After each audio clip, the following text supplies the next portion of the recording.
नमस्कार दोस्तों, स्वागत है आपका मेरे YouTube channel Datta reading point में। आज हम डिस्कस करेंगे 10th क्लास NCERT सामाजिक विज्ञान लोकतांत्रिक राजनीति चैप्टर नंबर 7 लोकतंत्र के परिणाम। अगर आप चैनल पर नए हैं तो सबसे पहले आप इसे सब्सक्राइब कर लीजिए ताकि आपको NCERT की और भी वीडियोज मिल सकें। इसको हम समझाएंगे कॉन्सेप्ट मैप के द्वारा कि लोकतंत्र के क्या परिणाम रहे। तो अगर हम यह बात करते हैं लोकतंत्र परिणाम के घटक हैं, वो 3 घटक है, राजनीतिक, आर्थिक और सामाजिक।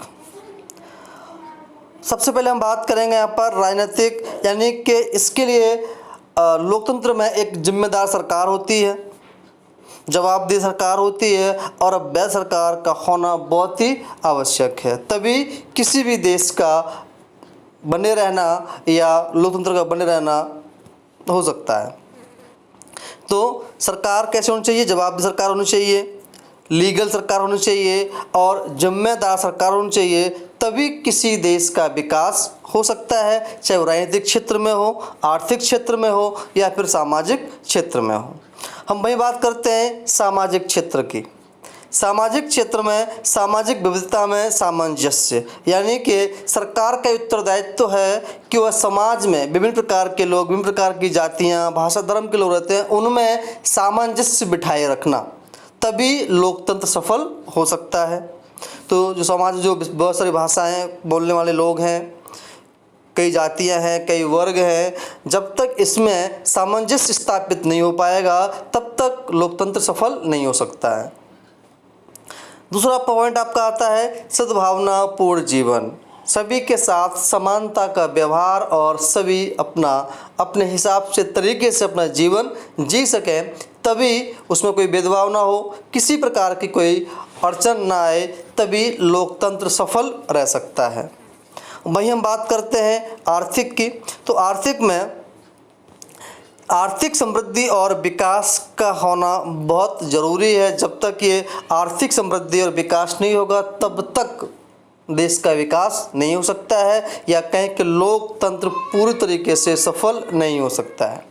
गरीबी और असमानता में कमी, किसी भी व्यक्ति के साथ असमानता का व्यवहार ना हो और जो गरीबी है वो कम से कम रहे। तो गरीबी और असमानता में कमी आनी चाहिए। ये सरकार का दायित्व है कि वो किसी के साथ किसी भी तरह का भेदभाव ना करे या न भेदभाव होने दे। अब इसके हम देखते इसके परिणाम क्या है। सबसे पहले हम बात करते हैं राजनीतिक। नंबर 1 पॉइंट यहाँ पर है राजनीतिक समानता, चुनाव लड़ने व वोट देने का अधिकार, यानी कि व्यक्ति किसी भी जाति का हो, किसी भी धर्म का हो, किसी भी लिंग का हो, किसी वर्ग का हो, उसके साथ कोई भेदभाव नहीं होना चाहिए। प्रत्येक व्यक्ति को चुनाव लड़ने व वोट डालने का अधिकार होना चाहिए। वो अपनी मर्जी से, अपने तरीके से अपनी सरकार को चुन सके। नेक्स्ट पॉइंट है समान अधिकार, न्याय और स्वतंत्रता। जो अधिकार, न्याय, स्वतंत्रता ही प्रत्येक व्यक्ति को होना चाहिए, मिलना चाहिए। समान अधिकार, चाहे किसी प्रकार के अधिकार हो, न्याय और लिबर्टी उनको प्रॉपर मिलेगी तो उसका अपना विकास हो सकता है। वहीं नंबर 3 स्वतंत्र व निष्पक्ष चुनाव। जो न्याय है, चुनाव है, वो निष्पक्ष होना चाहिए और प्रत्येक व्यक्ति स्वतंत्र है इस बात के लिए, क्योंकि चुनाव जो निष्पक्ष होगा तो समानता बनी रहेगी। नेक्स्ट है नीति निर्णयों पर खुली बहस। जो नीति सरकार बनाती है उस पर मीडिया के सामने खुली बहस होनी चाहिए और बहुमत का निर्णय, यानी कि जनमत के आधार पर सरकार को चुना जाना चाहिए ताकि सरकार तानाशाही ना हो सके। ये जो पॉइंट हैं, ये सारे पॉइंट एक लोकतंत्र सरकार में या कहीं लोकतांत्रिक प्रदेश में ऐसे सब पॉइंट होने आवश्यक हैं। वही हम बात करते हैं आर्थिक क्षेत्र में जन कल्याण और आर्थिक सामाजिक समानता, यानी कि जन कल्याण में सामाजिक आर्थिक समानता होनी चाहिए किसी भी व्यक्ति के साथ, चाहे वो सामाजिक तौर पर हो, आर्थिक तौर पर हो, कोई भेदभाव नहीं किया चाहिए, चाहे ऊंची जाति का हो, नीची जाति का हो, धर्म का हो, विशेष वर्ग का हो, किसी, यानी कि प्रत्येक व्यक्ति के साथ सामाजिक आर्थिक समानता होनी चाहिए। नेक्स्ट है वस्तुओं, आय और अवसरों की समानता का न्यायपूर्ण वितरण, यानी वस्तु व इनकम, अवसर, यानी प्रत्येक व्यक्ति को यह न्यायपूर्ण वितरण होने चाहिए, सबको अवसर की समानता मिलनी चाहिए, सबको अवसर मिलना चाहिए।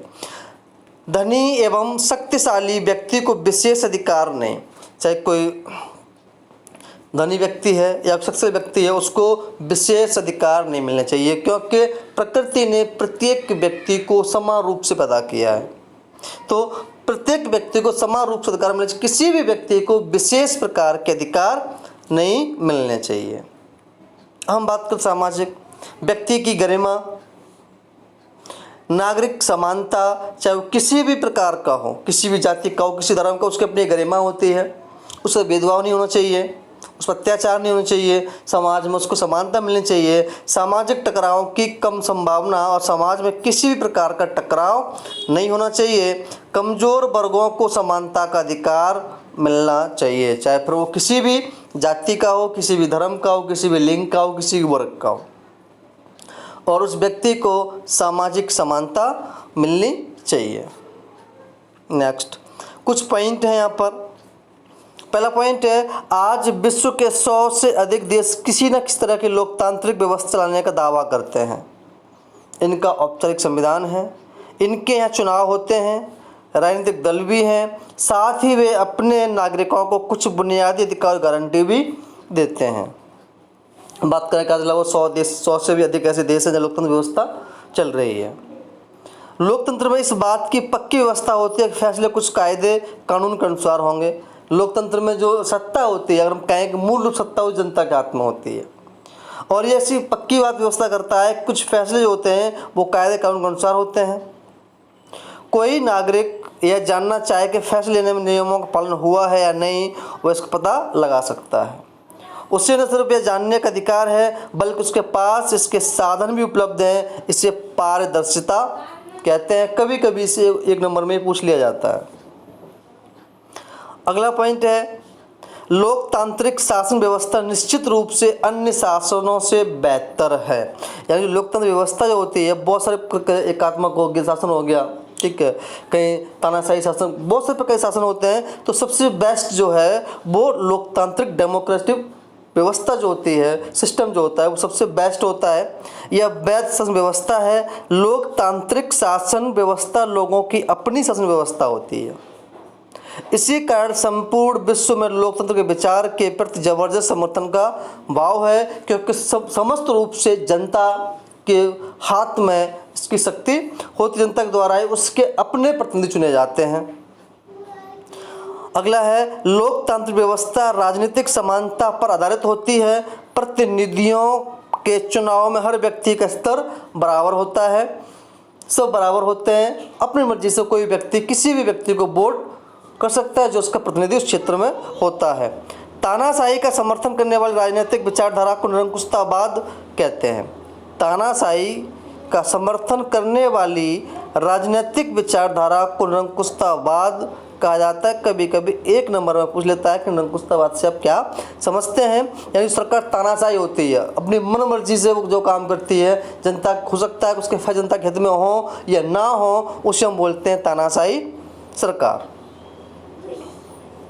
लिंग भेद, जाति भेद और सांप्रदायिक प्रवृत्ति सामाजिक असमानता के रूप हैं। अगर किसी व्यक्ति के साथ में लिंग के आधार पर, जाति के आधार पर या सांप्रदायिक असमानता कोई गलत व्यवहार किया जाता है, तो उसको हम बोलते हैं सामाजिक असमानता। तो किसी व्यक्ति के साथ में सामाजिक असमानता नहीं होनी चाहिए, चाहे वो काला हो, गोरा हो, या किसी जाति का हो, किसी धर्म का हो, किसी के साथ में असमानता का व्यवहार नहीं होना चाहिए। अगर ऐसा होता है तो वो सामाजिक असमानता का शिकार हो रहा है। कानून के शासन से आशय है कि एक देश के संविधान के प्रति अटूट निष्ठा के साथ शासन करना। कानून सबके लिए समान है, तो कानून के शासन से आशय होता है कि एक देश के संविधान के प्रति अटूट निष्ठा के साथ शासन करना। तो ये आपके कुछ इंपॉर्टेंट पॉइंट थे जो आपको समझ में आ गए होंगे। अगर नहीं कोई पॉइंट समझ में नहीं आया तो आप उसे कमेंट बॉक्स में लिख सकते हैं। इसके बाद हम करेंगे इसके क्वेश्चन आंसर। अगर आपको वीडियो अच्छी लगी हो तो आप इसे लाइक करें, शेयर करें। धन्यवाद।